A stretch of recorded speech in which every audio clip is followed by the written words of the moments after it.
신명기 9장 1절부터 6절인데요. 마지막 우리 6절 말씀이 끝이 너는 목이 곧은 백성이니라 이렇게 이야기하는데 우리 다 같이 아멘 하니까 좀 이상하죠. 근데 사실 오늘 말씀의 핵심입니다. 아멘 하는 게 맞아요. 너는 목이 곧은 백성이다 라고 일깨워 주는 겁니다. 이스라엘이 그것을 놓쳤고 자기 자신이 누군지를 몰랐기 때문에 사실은 깨우치는 말씀이거든요. 오늘 말씀 통해서 하나님이 누구시고 우리 자신이 누군지 알게 되는 은혜가 있기를 바랍니다. 자, 신명기 설교에 있어서 가장 중심적이고 그리고 핵심적인 권면은 겉으로 뭐 잘하라는 게 아닙니다. 겉으로 당연히 잘해야 되겠지만 진짜 핵심은 네 마음을 전적으로 여호와께 드리라는 겁니다. 오경 토라 전체는 사람의 마음의 문제를, 내면의 문제를 건드리는 것이고 겉의 행동만 건드리는 게 아닙니다. 사실은 겉에 행동하더라도 안이 썩어 있으면 하나님이랑은 별 상관이 없는 거죠. 그걸 명확하게 보여주는 게 사실은 이 신명기입니다. 따라서 이스라엘 백성들 가운데 마음속에 가장 무엇이 있어야 하는지를 처음에 십계명과 그리고 쉐마를 통해서 보여줬죠. 이게 두 번째 설교가 시작되면서 십계명 그리고 6장 4절에서 9절이죠. 쉐마를 허락하셨습니다. 그리고 난 이후에 두 번째 이 하나님이 주신 말씀을 너희들이 마음에 담고 마음으로 행하고 그리고 그것만이 아니죠. 그것을 너희의 자녀들에게 가르쳐라. 두 가지입니다. 나만 잘하는 게 아니고 가르치라는 게 신명기의 또한 핵심이죠. 그래서 하나님께서 주신 말씀이 나에게만 지속되는 것이 아니고 세대를 거듭되도록 계속해서 지속하도록 언약을 전달하고 가르쳐라 라고 하는 겁니다. 그게 6장 10절부터 25절까지 두 가지 개념입니다. 10절에서 19절까지는 기억해라. 그리고 20절에서 25절까지는 자녀에게 가르쳐라. 그리고 나서 7장 8장에서는 쌍둥이 개념이 등장하는데 미래에 닥칠 일들입니다. 너희는 미래에 기억해라. 한마디는 기억해라. 그 다음에 부정적으로 잊지 말라. 쌍둥이 개념으로 두 가지 이야기를 합니다. 지금까지 살펴본 게 그 미래에 너희들이 반드시 기억해야 하는 것 그리고 잊지 말아야 하는 것 그렇게까지 우리가 살펴봤고요. 오늘 본문 9장 1절부터 시작해서 10장 11절까지는 커다란 한 섹션인데 역사 속에 있는 커다란 교훈을 통해서 이스라엘의 마음에 무엇이 있어야 하는지 그리고 무엇이 있어서는 안 되는지 앞에서 다 이야기한 건데 더 구체적으로 역사를 통해서 이스라엘을 깨우치고 가르치고 있는 것입니다. 그 중에 오늘 9장 1절에서 6절까지는 그 전체 9장 1절부터 10장 11절까지의 서론 역할을 하는 본문이 오늘 우리가 살펴볼 본문 말씀입니다. 개역개정에는 5절까지가 딱 끝 맺고 그렇죠? 그 다음에 6절은 새롭게 시작되는 것으로 하지만 히브리어 원어로 봤을 때에는 6절까지가 끝나고 그리고 그 다음 절부터는 이제 과거 역사적인 사건들을 살펴보고 회상시켜서 1절에서 6절까지의 내용들을 구체적으로 보여주는 거다. 그래서 6절까지 읽은 겁니다. 그래서 장절 나눈 것도 안 좋은데 더 안 좋은 거는 요즘 성경에 자기 멋대로 이렇게 달랑 나누는 것도 안 좋은 거예요. 그 다음에 장 전에 제목 써 있는 것도 안 좋은 거예요. 그리고 달랑 나누기 전에 소제목 써 놓는 것도 안 좋은 거예요. 왜냐하면 그거 보는 순간 그렇게밖에 못 읽게 돼 있어요. 근데 원래는 그런 것들이 하나도 없는 거죠. 성경 자체가. 자, 9장 1절 2절입니다.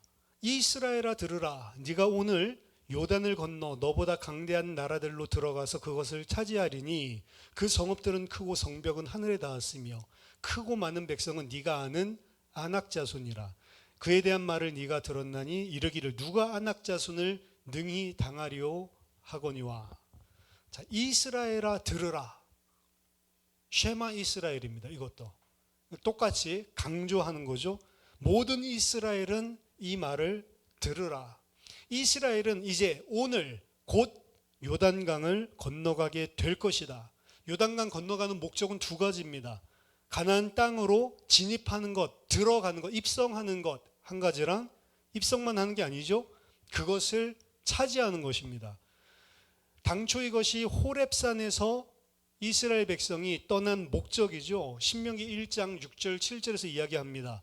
우리 하나님 여호와께서 호렙에서 우리에게 말씀하여 이르시기를 너희가 이 산에 거주한 지 오래니 방향을 돌려 행진하여 아모리 족속의 산지로 가고 그 근방 곳곳으로 가고 아라바와 산지와 평지와 네겝과 해변과 가나안 족속의 땅과 레바논과 큰 유브라데까지 가라. 하나님께서 이스라엘 백성들을 시내산에서 사실 일으켜 세워서 2세대들이죠. 오랫동안 있었으니 족하다. 1세대들 1년 동안 사실 말씀 교육시키고 이 정도 말씀 들었으면 족하다라고 해서 행진해서 가나안 땅으로 향하는 장면이거든요. 근데 그때에도 실패했습니다. 왜냐하면 1년 동안 사실은 말씀을 배우고 가르쳤는데 가나안 땅 앞에 딱 와서 아낙 자손들, 거인들, 큰 성읍들 보자마자 하나님 말씀 다 잊어버렸어요. 우린 절대로 저 땅을 차지할 수 없다라고 나왔고, 저 땅은 우리를 삼키는 땅이다. 거민을 삼키는 땅이요, 우리도 가면 반드시 죽이는 땅이다. 그래서 여호와가 우리를 죽이려고 여기 끌고 왔다. 그래서 모세도 돌로 쳐 죽이고 군대 장관 세워서 돌아가자. 그게 40년 전에 1년 동안 말씀 배웠던 사람들, 그 사람의 결과였어요. 그 결과로 몇 년 동안 말씀 가르쳤어요? 40년. 1년 가지고 안 되는구나. 40년 동안 광야에서 말씀 가르쳐서 지금 다시 그 말씀 가지고 도전하게 하시는 겁니다. 우리 지금 몇 살이죠? 40년 동안 말씀을 귀에 박히도록 받아야, 그래야 기억할까 말까 하는 게 인간이란 말이죠. 하나님께서 그 당초 계획하셨던 그 계획을 이루기 위해 40년 동안 시험하고 40년 동안 그 시험을 통해서 말씀을 깨닫게 하고 함께 하시는 능력도 보여주시고, 그리고 그들 힘으로 안 된다는 것도 보여주시고, 인생의 여정을 거쳐서 40년 동안, 그래서 40년 동안 그 불신앙했던 사람들은 다 죽고 새로운 세대들만 지금 앞에 섰거든요. 그 말은 영적으로 우리의 모든 옛 모습들을 다 죽여버리시고 우리를 새 사람들로 만드셔서 지금 다시 그 가나안 땅에 들어가게 하시는 겁니다. 문제는 가나안 땅 들어가서 그것을 차지하게 하는 게 하나님의 목적인데, 그 땅이 빈 땅이 아니죠. 여전히 그 땅은 빼앗아서 차지해야 되는 땅이라는 것입니다. 너보다 강한 나라, 그 성읍들은 크고 성벽은 하늘에 닿았다. 이거 민수기 14장에서 보고했었던 그 보고 내용 그대로거든요. 아직도 여전히 그 문제는 똑같이 있다라고 하는 거죠. 그리고 그곳에 크고 많은 백성은 아낙 자손들이다. 40년 전 상황이 변화되지 않았습니다. 이 거인의 문제는 이스라엘이 하나님이 약속하신 땅을 차지하는 데 있어서 가장 컸던 문제입니다. 큰 성읍들도 문제지만 이들에게 가장 문제가 됐던 자들은 거인들이에요. 실제로 거인 족속이 있었나 모르겠지만 어쨌든 신명기에서 이야기하고 있는, 그리고 오경에서 이야기하고 있는 이스라엘의 가장 큰 딜레마는 거인들입니다. 그래서 창세기 6장에 거인 이야기가 나오는 거예요. 네피림이죠. 아낙 자손들이 네피림의 후손이라고 이야기를 하는데, 그 거인들을 하나님께서, 그 패역한 거인들, 그들로 말미암아 온 땅에 죄가 관영했다라고 이야기를 하는데, 거인들은 참 웃겨요. 창세기 6장에 보면 천사들이 인간들, 사람들의 딸들의 아름다움을 보고 취해서 낳은 게 거인들입니다. 그리고 그들은 용사였고, 거인이니까 물론 몸도 컸겠지만 뛰어난 영웅들이었어요. 근데 그 사람들이 전부 다 세상을 타락시켰다는 거거든요. 도대체 뭐야, 천사들이 와서 사람 여자랑 이렇게 관계를 맺고 아내로 삼아가지고 그래서 거인들이 태어났다? 그러니까 이제 우리는 천사론, 귀신론이 많이 발전을 했으니까, 신약 성경까지 있으니까 천사가 사람이랑 어떻게 그래? 안 믿어지겠지만 구약에 있었던 사람들은 창세기 6장의 그 본문을 그대로 믿었다고요. 그리고 이상한 것도 아니고 천사가 사람의 모습으로 충분히 할 수 있다라고 사실은 생각을 했거든요. 그러니까 그들이 가지고 있었던 거인들에 대한 인상입니다. 그들은 사람이 아니고 거의 신과 같은 존재, 우리가 범접할 수 없는 존재라는 거죠. 그렇기 때문에 그들이 세상을 다스리는 영웅들이었고, 이들에 의해서 세상이 죄악으로 물들게 됐다라고 이야기를 하는데, 죄악으로 물들었던 그 세상들은 사실 우리가 생각하는 것처럼, 또 노아, 홍수 그 영화에 나오는 것처럼 포악한 세상이라기보다는 잘 먹고 잘 사는 땅이었습니다. 그게 예수님도 마지막 노아의 때와 같이 마지막 종말 때도 그럴 것이다. 그때는 사람들이 어떻게 해요? 시집가고 장가하고 자기 사업하고 밭에 가서 일하고. 그럼 노아의 홍수 때 사람들이 포악해서 누구를 죽이고 살인하고 이런 포악한 세상이 아니고, 사실은 시집가고 장가가고 사업 잘하고 밭에서 잘 농작물 짓고 일상적인 비즈니스 생활하고 일상적으로 먹고 사는 그런 모습들을 보여주고 있거든요. 그럼 포악하다는 의미가 뭐고, 거인이라고 하는 의미가 뭐냐? 왜 거인이 문제 삼고 있냐면, 이들은 누구냐? 하나님이 정해놓으신 선을 뚫고 내려온 자들로 표현하고 있는 거예요. 우리가 가지고 있는 성경 전체를 가지고 있는 천사론을 보면 천사가 사람이랑 무슨 결혼을 해가지고 애를 낳고 불가능하잖아요. 그럼 성경에서 이야기하고 있는 영적인 의미는 뭐냐? 이 천사라고 하는 존재, 그 존재는 하나님의 영역이, 하나님께서 쳐주신 영역을 뛰어넘어서 하나님이 거어놓으신 선을 넘어서 트랜스그레션이죠. 죄를 지은 자들이고, 그 죄를 지은 자들, 하나님이 명령하신 것과 상관없이 그 선을 넘어서 자기 멋대로 사는 자들이 낳은 자들이 거인들입니다. 그리고 그 거인들은 잘 먹고 잘 살고 번영하게 만드는, 그리고 힘 있는 자들이었어요. 물론 창세기 6장에서는 그런 귀신론, 천사론 이런 것들 아무것도 모르는 상태에서 고대인들, 이스라엘 사람들에게 준 메시지니까 이 사람들은 더욱 분명하게 알 수 있는 게 왜 이들이 죄인인가라고 하는 거, 하나님이 정해놓으신 선을 넘었구나, 천사와 인간의 영역을 넘어서 결혼했구나. 그래서 태어난 게 거인입니다. 가인 족속, 아벨 족속, 보통 이제 우리가 이렇게 해석을 하지만, 그럼 가인 족속이랑 아벨 족속이랑 결혼하면 거인이 태어난다, 그건 좀 이상하잖아요. 그렇죠? 그래서 천사의 이런 이미지가 원문에는, 1차적인 의미에는 담겨져 있는 겁니다. 근데 이들이, 사람들이 봤을 때 저들은 도저히 인간으로서는 이길 수 없겠다라는 생각이 들었던 존재가 이 네피림이란 말이죠. 근데 하나님이 어떻게 하세요? 40일 만에 홍수로 다 죽여버립니다. 근데 네피림의 후손이다라고 이야기를 하죠. 그럼 다 죽었는데 어떻게 또 네피림의 후손이 있냐? 이래가지고 뭐 어떤 영화에 보면 그 노아의 홍수 났을 때 노아 방주 위에 거인 한 명이 이렇게 앉아 있다가 생존해가지고 자기 후손을 뭐 이런 것들도 있는데, 그런 건 아니고 영적인 의미가 똑같은 거고 거대한 아마 신체를 가지고 있는 거겠죠. 혹은 지금 앞에 있는 아낙 자손들을 통해서 옛날에 이야기했었던 네피림을 떠올리고 반대로 그렇게 했을 가능성도 배제할 수 없습니다. 어쨌든 이 아낙 자손들은 이스라엘 백성들만 아니고 고대에 유명했었던 것 같습니다.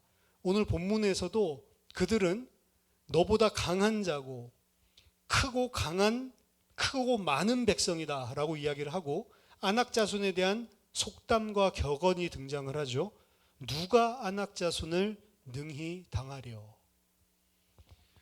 나중에 가나안 땅에 들어가서도 여호수아 때 정복 전쟁을 할 때에도 이 그 예루살렘 근처에 여부수족들 전쟁할 때 아낙 성지 산지 차지하는 거 있죠. 그게 가장 큰 문제였고, 정복 전쟁은 다윗 때까지 계속되는데 다윗이 정복 전쟁을 벌일 때에도 그 블레셋의 가드 그 사람만이 아니고 그 동생 이 동생도 사실은 거인이거든요.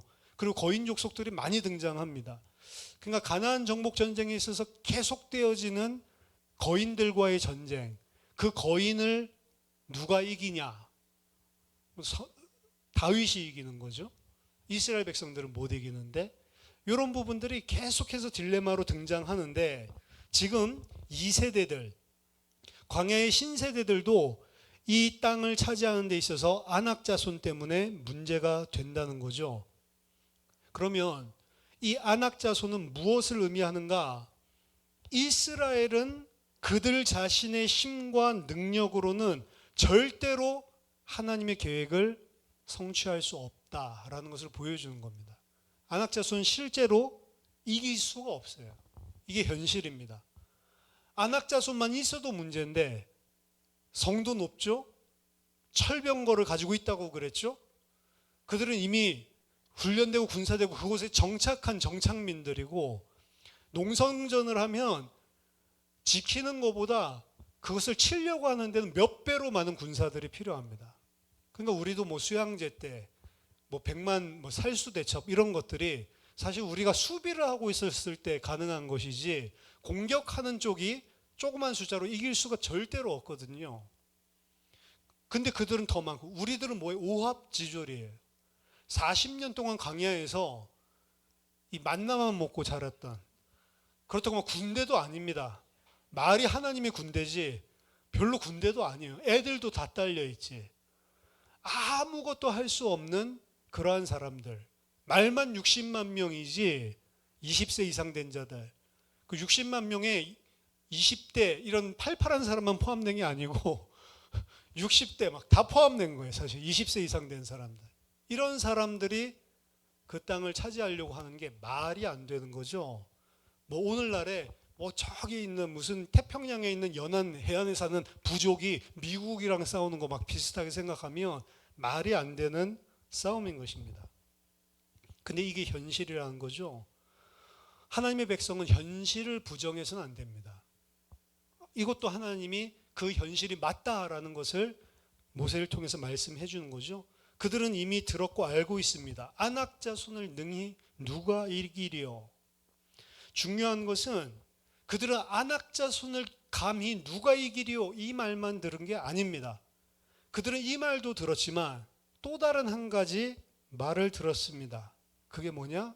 하나님의 약속이에요. 생각을 바꿔야 됩니다. 현실은 분명히 있지만 하나님의 언약의 백성들에게는 세상이 들려주는 현실적인 이야기뿐만이 아니고, 그것도 우리들이 다 부정하지 말고 받아줘야 되지만, 하나님이 주신 말씀이 있단 말이에요. 하나님이 주신 약속의 말씀이 있단 말이죠. 이 두 가지를 사실은 하나님께서 다 듣게 하시고, 그리고 생각을 바꾸게 하시는 겁니다. 무슨 생각으로?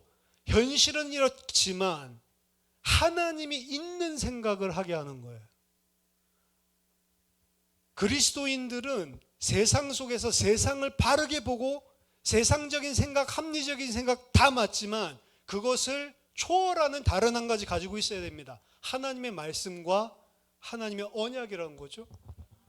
세상을 바르게 볼 수 있는 눈도 필요하지만 세상을 하나님의 언약 관점으로 볼 수 있는 눈도 동시에 가지고 있어야지만 된다.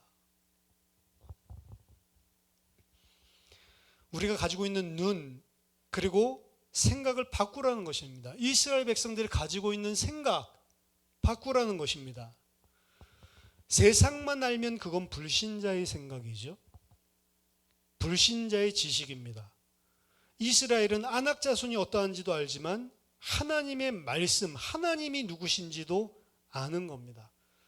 그래서 여러분들이 어떠한 사건들, 문제들을 볼 때 잘 봐야 되지만 그것 플러스 과연 내가 하나님 없는 잘된 지식을 가지고만 보고 있는지, 아니면 안악자손 분명히 알지만 하나님 있는 지식을 가지고 보고 있는지 우리 자신을 점검해야 돼요.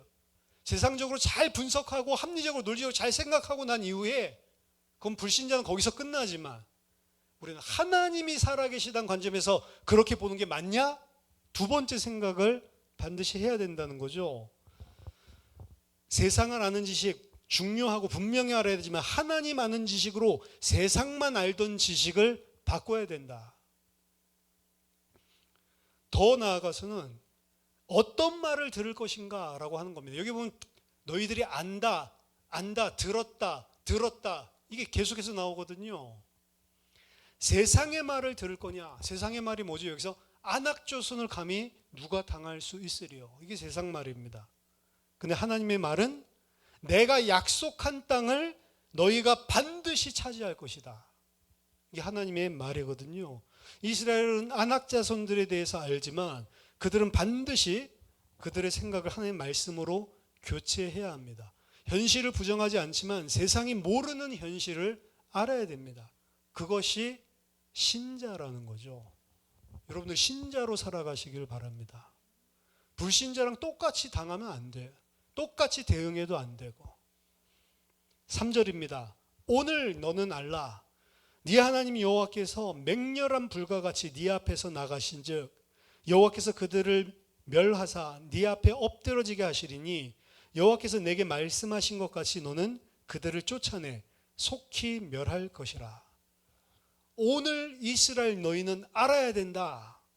세 가지를 이야기합니다. 첫째, 여호와 하나님께서 우리 앞에 나가신다. 이 사실을 알아야 된다.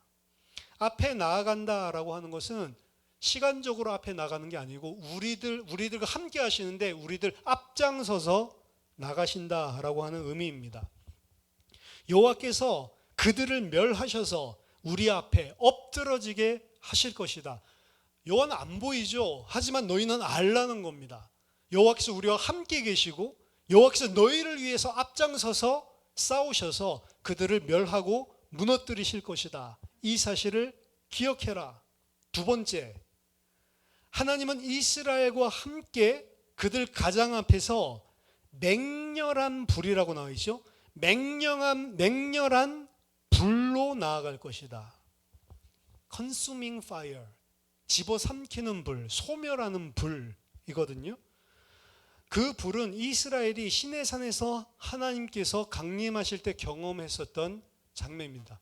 불과 같이 산이 탔다고 그러거든요. 불 가운데 임하셨다라고 하는데 여러분 불이 어떻게 임했을까요? 이스라엘 본 시내산에서 본 불은 어떤 그림이었을까요?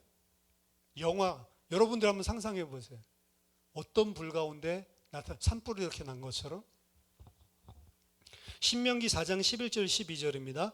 너희가 가까이 나와서 산 아래에 서니 그 산에 불이 붙어 불같이 충천하고 불길이 충천하고 어둠과 구름과 흑암이 덮였는데 여호와께서 불길 중에서 너희에게 말씀하시되 음성뿐이므로 너희가 그 말소리만 듣고 형상은 보지 못하였느니라. 산에 불이 붙었는데 불길이 충천하고 돼 있죠. 정확하게 어떻게 되냐면 산에 불이 붙었는데 그 불이 하늘까지 닿아 있다. 불기둥같이.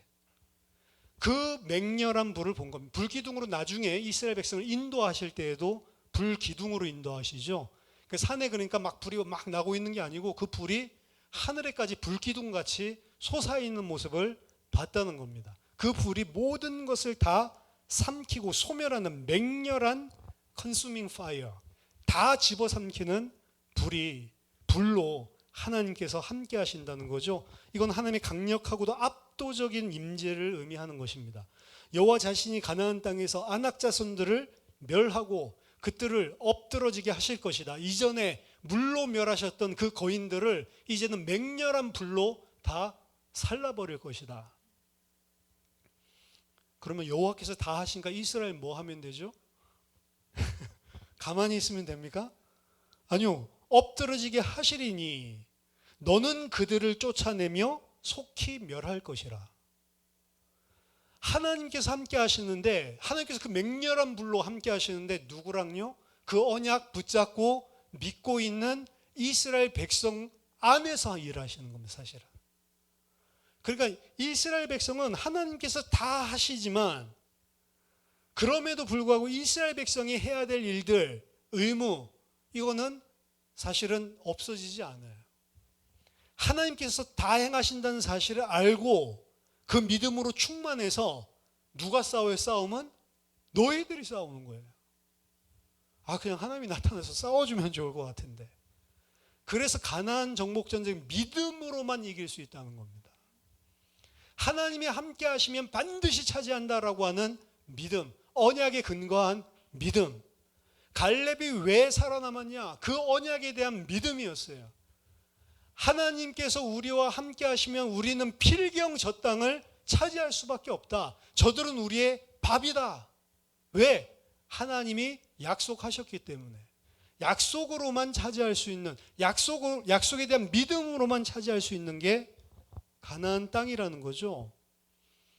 그래서 가만히 있는 것이 아니고 그 믿음을 가지고 그 말씀을 붙들고 너는 그들을 쫓아내며 속히 멸해야 한다라고 이야기하십니다. 세 번째는 이 모든 것이 여호와께서 네게 말씀하신 것 같이, 이 모든 일이 일어나는 근거는 여호와께서 너에게 주신 말씀, 약속 때문에 일어나는 것이다 라는 것을 분명히 하고 있습니다. 현실보다 하나님의 언약이 이스라엘 백성 마음속에 있어야 되는 거죠. 모든 눈에 보이는 현실을 넘어서는 눈에 보이지 않는 언약에 근거한 사실을 볼 수 있어야 됩니다. 그래서 어떻게 보면 우리들 앞에 있는 사실, 그거는 허상이라고 이야기를 하고, 눈에 보이지 않는 하나님의 말씀이 실상이다라고 히브리서 11장에서 이야기하는 겁니다. 눈에 보이지 않는 하나님의 말씀으로 모든 것이 지어진 줄 너희는 알지 않냐? 눈에 보이는 허상 붙잡지 말고 말씀을 붙잡고 실상을 봐라 라고 이야기를 하는 거죠.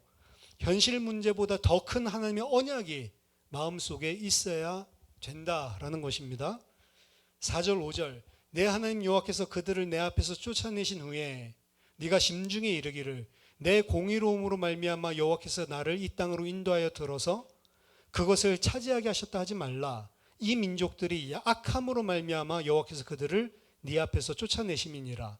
네가 가서 그 땅을 차지하면 네 공의로 말미암도 아니며 네 마음이 정직함으로 말미암도 아니요 이 민족들이 악함으로 말미암아 내 하나님 여호와께서 그들을 내 앞에서 쫓아내심이라.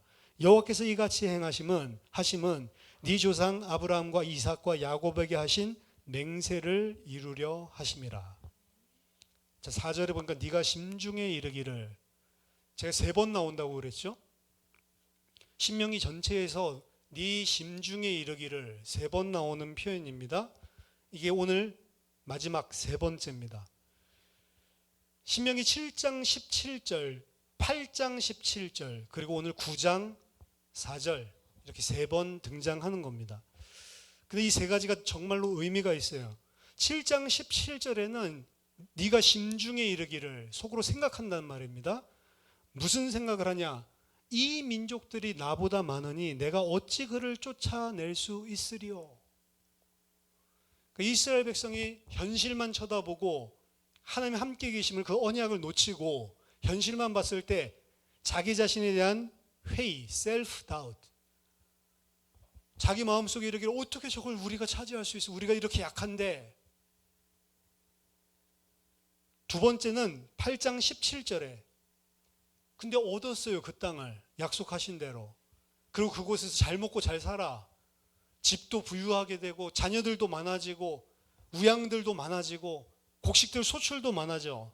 그때 8장 17절 네가 마음에 이르기를 내 능력과 내 손의 힘으로 내가 이 재물을 얻었다 말할 것이라. 이게 인간이요, 저 어떻게 차지하지? 이래가지고 막 불신앙하고 덜덜 떨었으면서 차지해서 조금 시간 지나면 내 능력이, 내 손이 이 일을 이뤘지 자기가 했다고 착각하는 거죠.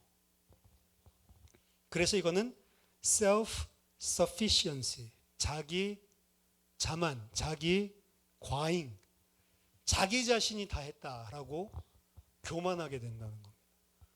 앞에는 낙심하고 뒤에는 교만하고 낙심하고 교만하는 거의 특징 둘 다 하나님이 없어요.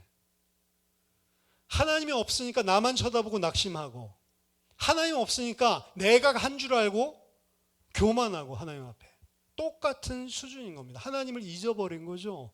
그래서 하나님을 잊지 말라는 겁니다. 그리고 오늘 9장 4절, 네가 심중에 이르기를 내 공의로움으로 말미암아 여호와께서 이 땅을 차지하게 하셨다. 지금 여기는 여호와가 계시죠. 드디어 이거 차지한 것은 내 힘으로 한 거 아니고, 안악자손을 무너뜨린 것은 여호와께서 함께 하셔서 차지하게 해주신 것이고, 여호와께서 그것을 드리게 해주신 것이다. 요거는 인정하죠. 근데 왜 그럼 여호와께서 나한테 이걸 해줬을까? 거기에서 self righteousness, 나의 의 때문에 자기 의를 내세우는 거죠.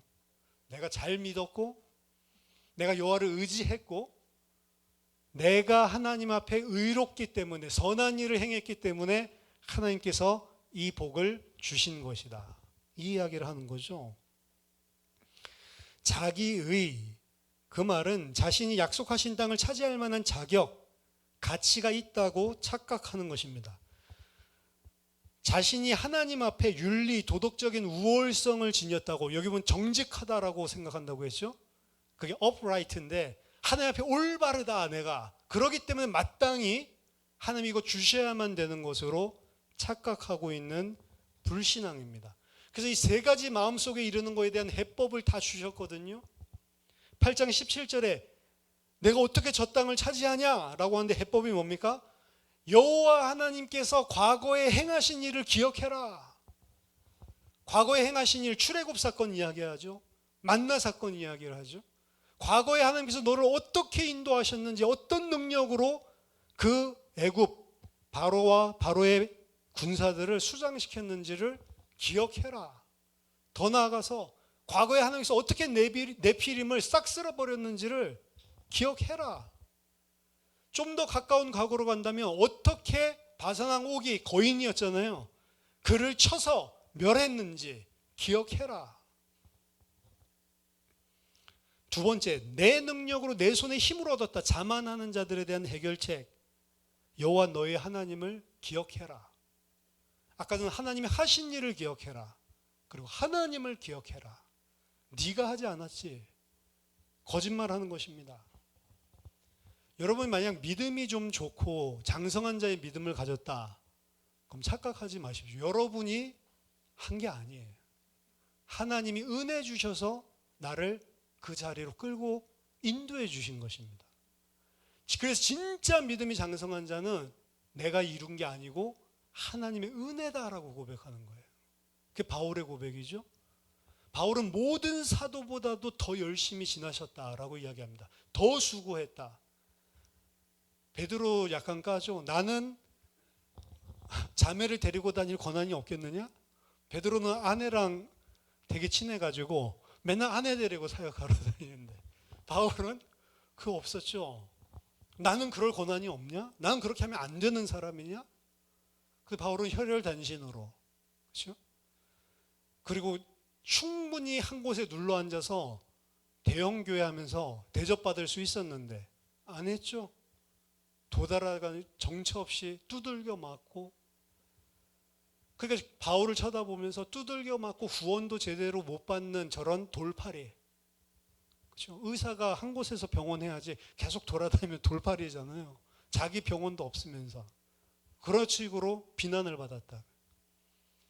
근데 그가 어떻게 복음을 위해서 수고했는지, 어떤 고난을 당했는지, 돌에 맞아 죽고 쫙 이야기를 하면서 그 자기 자랑하려고 하는 게 아니에요. 내가 이렇게 더 열심히 했다, 그거 어필하려고 하는 게 아니고, 나의 나 된 것은 다 하나님의 은혜로 된 것이다. 내가 이렇게 열심히 주를 섬길 수 있었던 것도 내가 열심히 한 게 아니고 하나님이 주신 은혜로 열심히 나왔던 거다. 결국에 우리는 하나님의 은혜로 사실은 모든 것을 합니다. 이 땅에 사는 것, 내가 직장 열심히 다녀서 사는 게 아니에요. 하나님이 공기만 잠깐 안 줘도 우리는 죽는다니까요. 열심히 직장 다닐 수 있는 힘도 하나님 주신 것이고 다 하나님의 은혜로 된 거면서 은혜로 되지 않았다라고 하는 거죠. 자녀를 길러보면 태어날 때부터 스스로 살 수 없는 존재라는 걸 금방 알게 됐어요. 먹는 것도 젖을 어떻게 빠는지를 몰라요.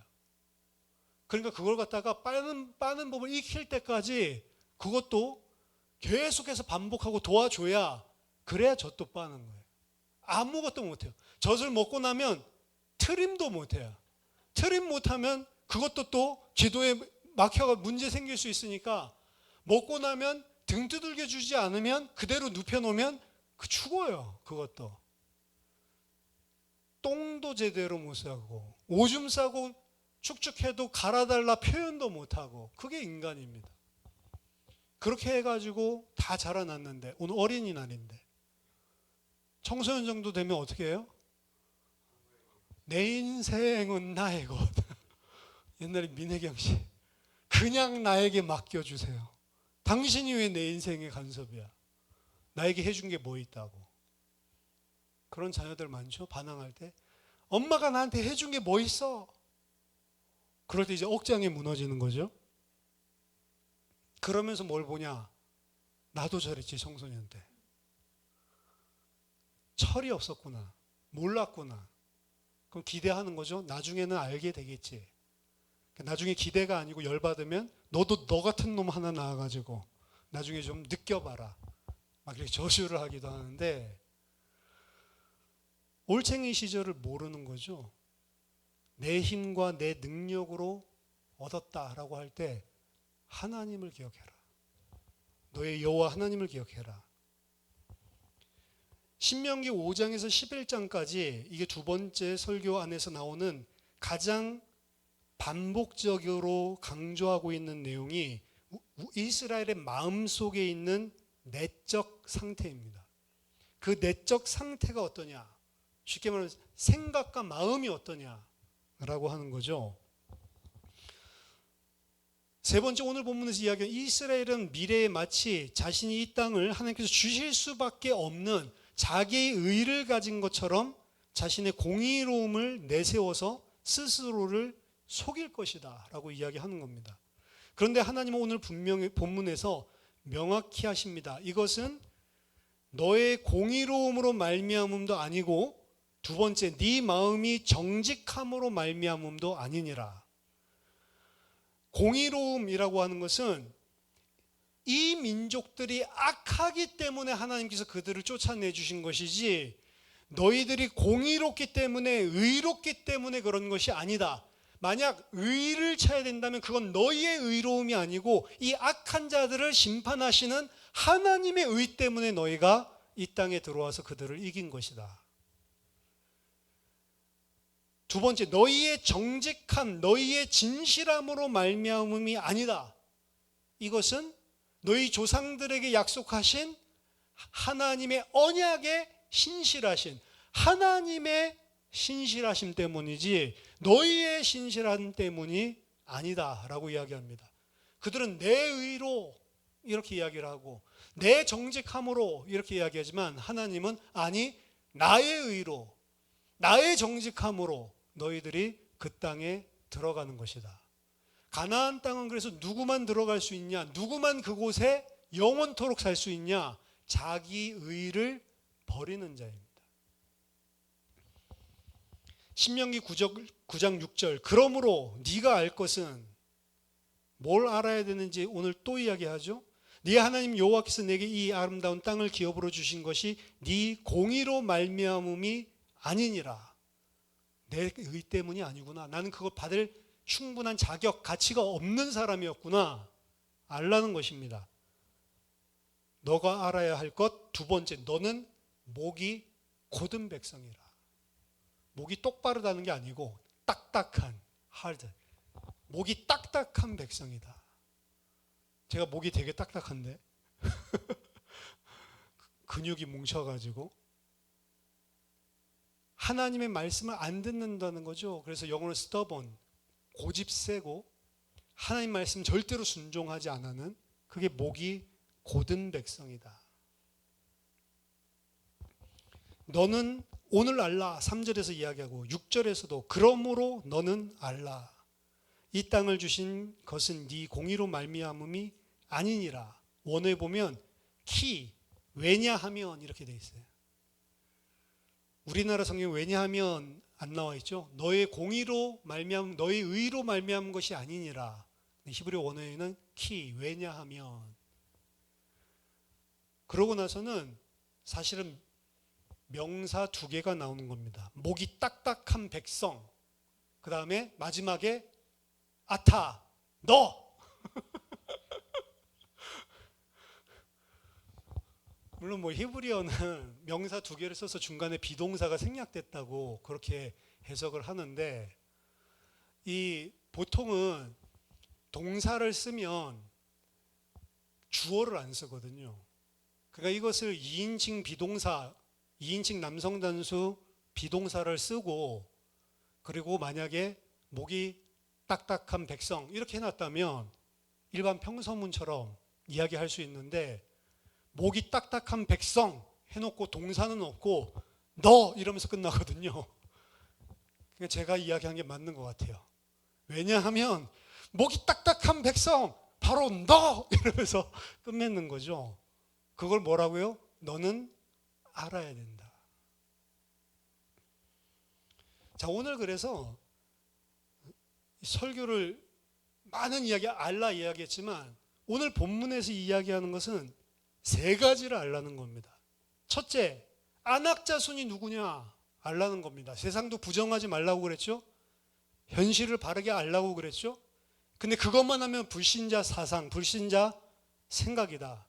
2번째 알아야 될 거, 여호와 하나님이 누구신지 알라. 그리고 마지막 3번째, 너희 자신이 누군지 알라라고 하는 것입니다. 안악자손을 정확하게 알면 사실은 나는 할 수 없다라는 답이 나오게 돼 있죠. 그래서 네 마음속에 회의가 일어나게 된다라고 이야기를 하는데, 그때 기억할 것, 광야에서 행하셨던 하나님을 기억해라. 출애굽 사건에서 행하셨던 하나님을 기억해라. 치료법을 줬고요. 2번째, 잘 먹고 잘 살게, 이건 미래 이야기라고 그랬죠. 잘 먹고 잘 살게 됐을 때 내 힘으로, 내 능력으로 이 재물을 얻었다라고 할 때에 너는 여호와 하나님을 기억해라. 네가 한 게 아니다 라고 하는 거죠. 마지막 3번째, 그래 하나님이 하신 거 맞는데 그래도 내가 이거 받을만 해 라고 하는 인간에게 너는 목이 걷은 백성 너 기억하라는 거죠. 너의 의로움과 너의 정직함이 아니라 하나님의 의로우심과 하나님의 신실하심으로 이 땅에 들어온 것이다. 목이 곧았던 이스라엘 이야기를 이제 폭로합니다. 그게 이제 다음에 나오는 내러티브들이에요. 과거에 이스라엘이 어떻게 목이 곧은 짓을 했는지 보여주는 것입니다.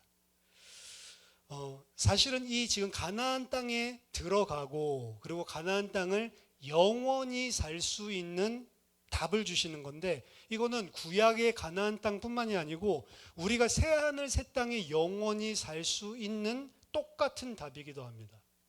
새하늘과 새 땅에 들어갈 때 그것은 내 힘으로 들어가는 것이 아니고 하나님 예수 그리스도의 피를 의지해서만 들어갈 수 있다라고 하는 거죠.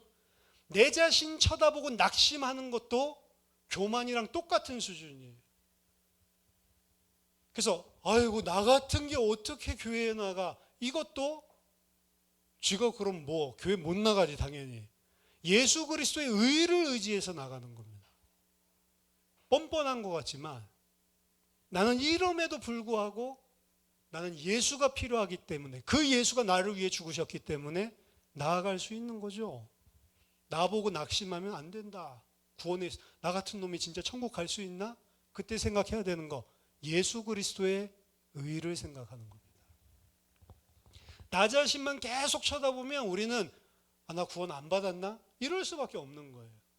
근데 나 자신이 그 예수께서 나를 위해 대신 죽으신 그 피를 의지하고 믿고 그것으로만 갈 수 있다라고, 내 죄 때문에 십자가에서 피 흘리셨다고 진짜 믿고 있냐? 그거 쳐다보면 우리가 다시 용기를 얻을 수 있는 거죠. 내 힘으로 내 능력으로 아니죠. 그 다음 그곳에 영원히 살 수 있는 비밀, 자기의를 버리는 겁니다. 자기의. 우리는 솔직히 좀 착각하거든요. 하나님 앞에 나는 지금 죽을 수 없다. 왜? 지금 죽으면 너무 부끄러워. 한 게 너무 없어서. 그럼 한 10년 살면 한 게 많아서 안 부끄러울 것 같아요? 한 30년 살면 하나님 앞에 떳떳하게 이제 이 정도 됐으니까 나 하나님 앞에 설 수 있습니다. 갈 수 있을 것 같아요? 내가 지금 아무것도 한 게 없어서 부끄러워서 못 가겠다라고 하는 심정이 10년, 20년, 30년 지나도 계속 드는 사람이 구원받은 사람입니다. 왜? 자기 의를 안 내세우는 거예요, 그 사람들. 진짜로 뭐 한 게 없어서 그럴 수도 있지만 한 게 많아도 그 마음이 있어야지만 하나님 나라에 들어갈 수 있는 거예요. 근데 우리는 착각하거든요. 좀 많이 하면 이제 나중엔 그래도 이제 좀 한 거 가지고 하나님 앞에 서야지. 그걸 보고 불신자라고 하는 거예요. 그게 유대인 사상입니다. 많이 쓰는 이 본문 가운데 고린도전서 3장 10절에서 15절을 많이 사용해요. 내게 주신 하나님의 은혜를 따라 내가 지혜로운 건축자와 같이 터를 닦아두며 다른 이가 그 위에 세우나 그러나 각각 어떻게 그 위에 세울까 조심할지니라. 이 닦아둔 것 외에 능히 다른 터를 닦아둘 자가 없으니 이 터는 곧 예수 그리스도라. 예수 그리스도 위에 고린도의 성도들 교회들을 세웠다는 거죠. 이 터 외에 다른 터는 없다. 유일한 터라는 거죠. 만일 누구든지 금이나 은이나 보석이나 나무나 풀이나 짚으로 이 터 위에 세우면 각 사람의 공적이 나타날 터인데 그 날이 공적을 밝히리니 이는 불로 나타내고 그 불이 각 사람의 공적이 어떠한 것을 시험할 것이라. 만일 누구든지 그 위에 세운 공적이 그대로 있으면 상을 받고 누구든지 공적이 불타면 해를 받으리니 그러나 자신은 구원을 받되 불 가운데서 받은 것 같으리라. 그리스도의 터 위에 구원받은 자들이 잘 세워나가는데 금이나 은이나 보석은 불로 태워도 안 없어질 것을 이야기합니다. 근데 뒤에 세 가지 나무나 풀이나 짚은 불로 공력을 시험하면 무너질 것을 이야기합니다. 근데 그 위에 공력을 다 세우는데 이 본문 보니까 세우면 그 공적 남아있는 것이 그대로 내 상급이 되고 아니면 다 불타버린다. 없어진다. 그러니까 불 가운데서 얻은 구원을 받게 될 것이다 라고 이야기를 하니까 그럼 나는 은이나 금이나 보석으로 잘 세워서 공적을 시험 당해도 상 받아야지. 이렇게 하니까 내가 이것도 열심히 하고 저것도 열심히 하고 이렇게 해서 하나님을 기쁘시게 해야지. 이러면서 복음을 분명히 받았는데 뭘로 돌아가요? 유대인으로 다시 돌아가는 거예요. 그게 바울을 대적했던 바울 서신서의 대적자들 주다이저들입니다. 바울은 유대인이랑 싸운 게 아니에요. 주다이저들이랑 싸운 겁니다. 주다이저는 누구냐? 유대인 출신의 예수 믿는 사람들. 이 사람들 예수로 구원받는다 이거 다 믿어요. 근데 예수 믿어서 구원받았으면 이제 뭐 해야 돼? 할례도 받아야 되고 이제 하나님의 말씀 따라 살아야지. 맞는 말 같잖아요. 그러면서 어떻게 해요? 복음을 처음에 은혜로 시작했다가 처음에 영으로 시작했다가 마칠 때는 육체로 마치게 만들어버린단 말이에요. 그러니까 이 사람들이 복음을 변질시키고 있는 겁니다. 이게 예루살렘에 있는 사도들에게는 이런 사역이 안 일어났어요. 왜냐? 다 유대인들이었으니까. 근데 이방인들 사역하면서부터 이 문제가 생기기 시작한 거예요. 왜냐? 유대인들은 원래부터 지키던 거라 그거 계속 지키는 거 재래의식까지 별 문제가 되지 않았습니다. 할례하고 이런 것들이. 근데 이들이 이방인들 보면서 너희도 구원받아서 하나님 백성 됐어? 그럼 할례해야지. 율법을 갖다가 이야기하고 그게 하나님의 백성으로 남아있는 조건처럼 계속 이야기를 하는 거예요. 그게 뭐냐? 자기 의를 쌓는 겁니다. 자기 의를 쌓는 게 뭐냐? 풀과 나무와 짚으로 공적 쌓는 거예요. 저는 존 파이퍼가 이 본문을 해석한 것을 100% 공감합니다. 존 파이퍼는 뭐라고 이야기했냐? 이거는 행위에 따른 상급하는 게 아니고 털을 그리스도로 쌓았으니 위에는 내가 잘 쌓으라는 이야기냐? 아니다라는 겁니다. 내가 잘 쌓은 것은 풀이나 짚이나 나무처럼 다 타버리고 해를 받는다고 하는 거예요. 해로운 짓을 한다는 거예요. 잔파이프는 뭐라고 이야기했냐? 쌓는 것도 그리스도지만 그 위에 세운 금이나 은이나 보석도 누구냐? 그것도 그리스도라는 거예요. 우리가 이 땅에 구원받은 것도 하나님의 의로 구원받지만 이 땅에 하나님의 백성으로 잘 세워가는 것도 믿음의 성장도 뭘로요? 그리스도의 의로만 세워져 가는 거다. 만약 그렇지 않고 자기 의를 내세우면 그 모든 것을 하나님이 다 불태워 버리실 것이다. 그게 오늘 본문이다라고 존 파이퍼가 이야기를 했고 저는 그 설교에 100% 동감합니다. 말씀 정리하겠습니다. 안악자손 쳐다보고 낙심하지 말고 기억하십시오. 하나님의 능력이 어떠한지, 그 능력이 하나님이 나와 함께한다, 이 사실을 기억해라. 두 번째, 잘 나갈 때 내 힘과 내 능력으로 했다고 교만하지 마라. 속지 마라. 하나님이 은혜로 나에게 베푸신 것이다. 세 번째, 내가 자격 있는 줄 착각하고 자기 의를 내세우지 말라. 하나님의 의, 하나님의 신실함 때문이지 내가 의롭고 내가 신실해서 허락하신 것이 아니다. 만약에 나에게서 신실함이 나온다면 그것도 하나님의 은혜로 말미암아 나오는 신실함이다. 우리는 자기 의가 절대로 없고 자기 부인을 하는, 자기 자신을 부인하는 겁니다. 모든 것은 다 하나님의 은혜로 된 것이다. 이것을 기억하기 위해서는 모든 것이 다 하나님의 은혜로 된 것. 이게 기억하기 위해서는 마지막에 이걸 기억해. 나는 목이 곧은 백성이다. 나의 실체를 늘 정확하게 고백해야 됩니다. 나는 목이 딱딱한 놈이다. 이 사실을 기억하고 교만하지 말고 자기의 내세우지 말고 은혜에 감사한 하나님의 언약의 백성들 다 되시기를 예수 그리스도 이름으로 축원합니다. 같이 기도하겠습니다. 살아계신 하나님 아버지, 은혜를 감사드립니다. 이런 목이 딱딱한 저희를 하나님의 백성 삼아주심을 감사드립니다. 하나님, 저희로 하여금 낙심하지도 않게 하시고 교만하지도 않게 하시고 나의 의를 내세우지도 않는 순전한 주의 백성 되게 하여 주시옵소서. 세상을 바르게 보고 하나님을 바르게 아는 성도로 살아갈 수 있도록 은혜 베풀어 주시옵소서.